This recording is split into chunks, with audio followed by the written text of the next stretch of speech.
feel like too bad for these kids are super badass. They're not like spitting spitballs in class and they're fucking stabbing other kids.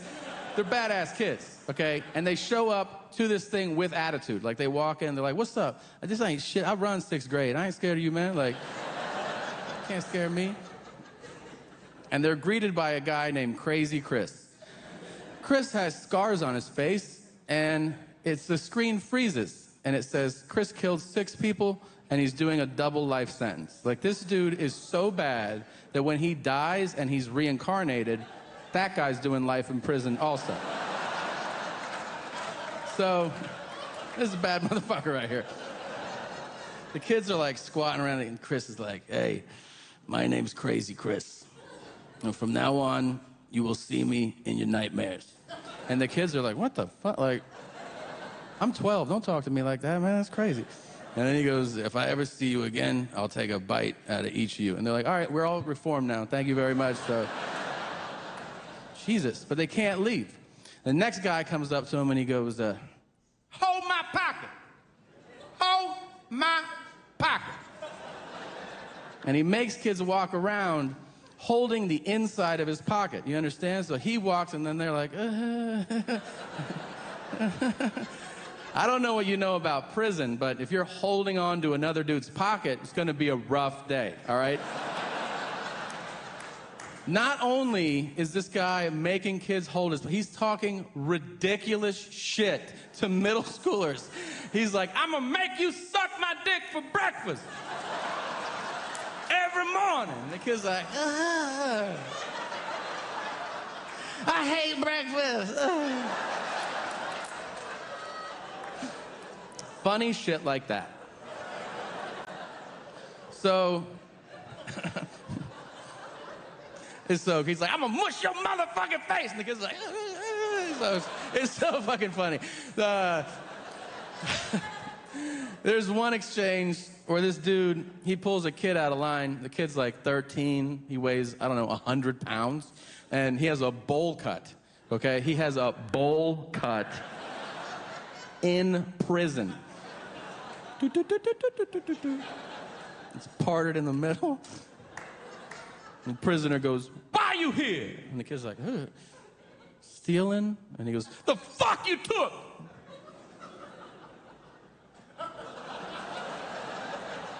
And the kid goes, bikes? And he goes, bikes! And that's why I yell bikes all the time.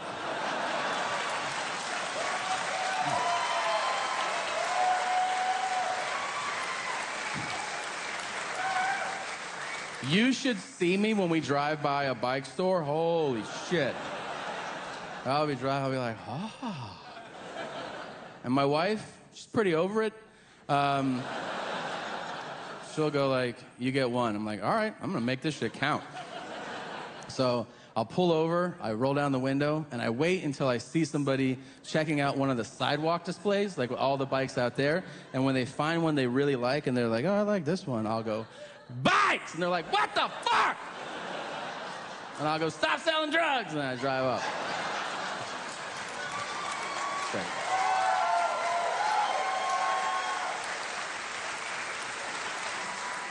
Super fun. You should do it. Oh, man. So, my wife is the coolest, actually. She's the best. And we've been together 10 years. And women will actually ask me sometimes, they'll be like, that's 10 years. Oh, guys, thank you for having jobs. I'm assuming you do. I don't fucking know. You're here.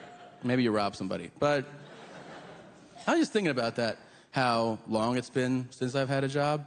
And how I absolutely could not get one right now. Like if I went into a place and gave them my resume, they'd be like, hey, what's with this 13-year gap on here, man? And I'd be like, what's with all those questions, dude? Chill out, you know?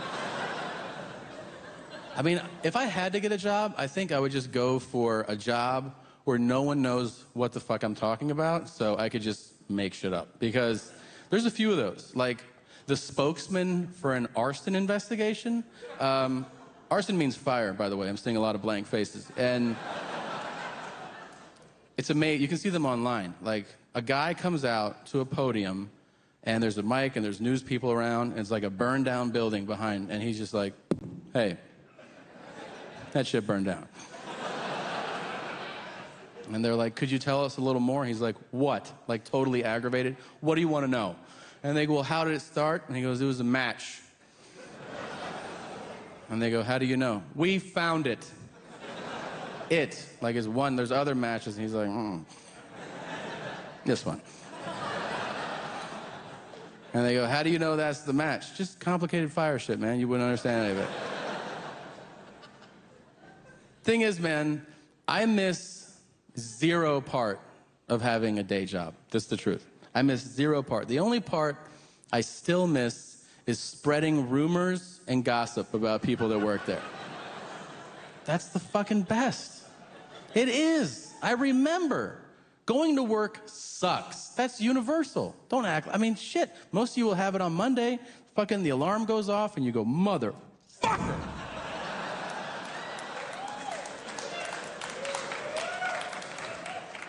Today's gonna suck!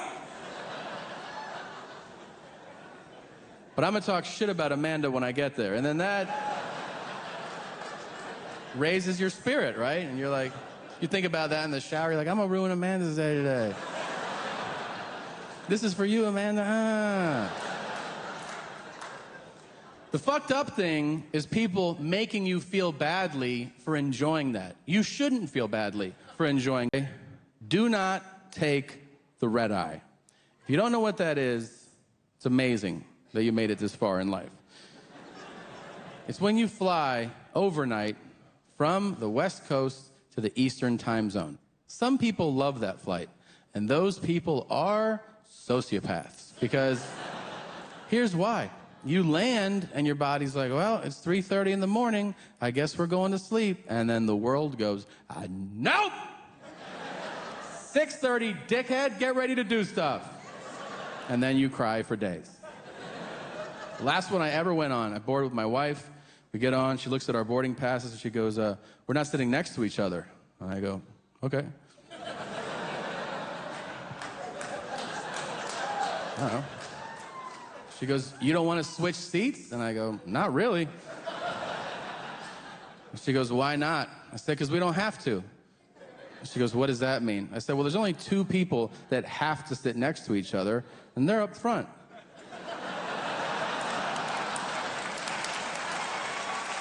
We can sit anywhere.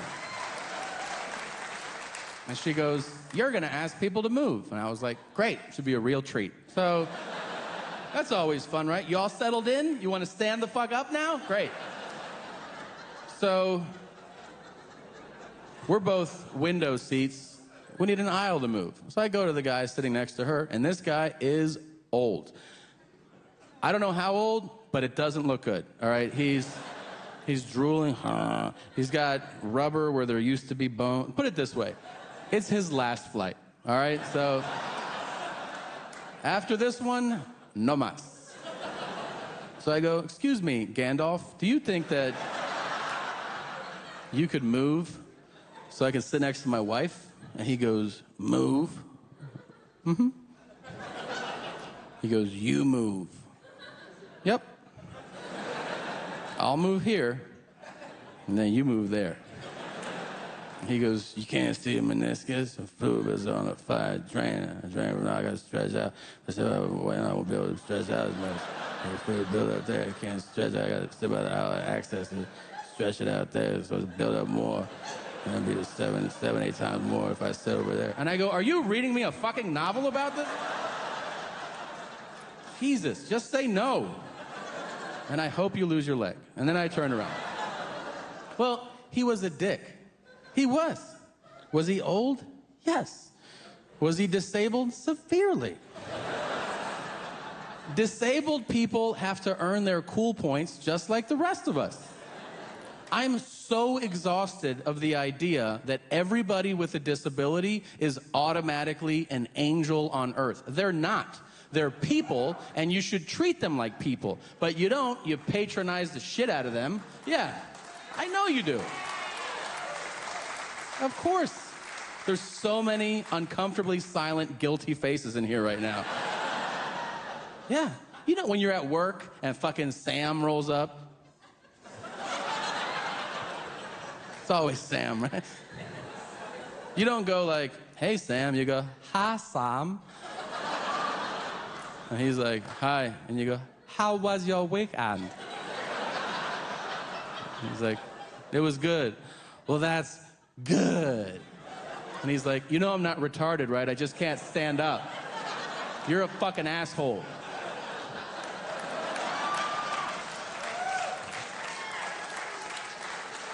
Some of them are cool, some of them are dicks. I was walking into a building not 2 weeks ago. I opened the door, 10 steps back, I notice a guy's coming up with no arms. So you know what I do? I hold the door.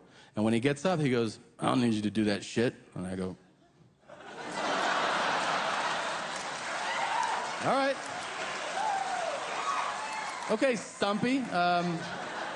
Let's watch you bite that handle for an hour. That'll be a fun fucking show. Fuck that guy. Absolutely fuck him. So, midnight on this flight, the lights come on, and that's too early, right? It's too early for the red eye. I panic. I think we're dying. So, I see the flight attendant. I go, hey, what the fuck's happening? And she goes, there's a medical emergency in the back. Are you a doctor? And I go, look at me.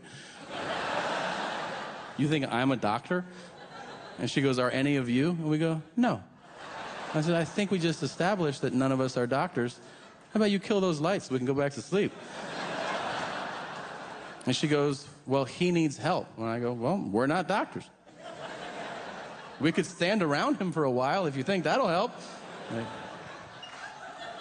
yeah, he's fucked up.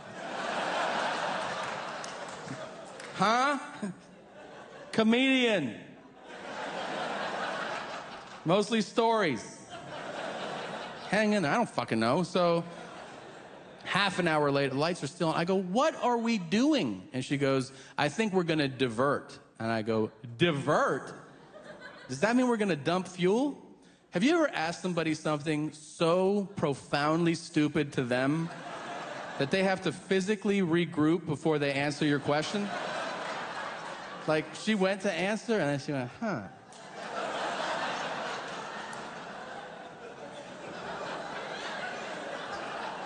Like, her brain was like, Control, Alt, Delete, rebooted. And she goes, divert doesn't mean dump fuel, you dumb shit. And I was like, I know, I was just playing. Yeah. She said, we're gonna land at the nearest airport. We'll get him off, and we'll get him help, then we'll continue. And I go, you gotta be shitting me. And she goes, no. And I said, well, what if he's dead? And she goes, what? And I go, if he's dead, we're not just gonna land to drop off some luggage, right? We're gonna keep going. And she goes, I guess so. And I said, well, in that case, I am a doctor. And I'm gonna need a pillow, stat.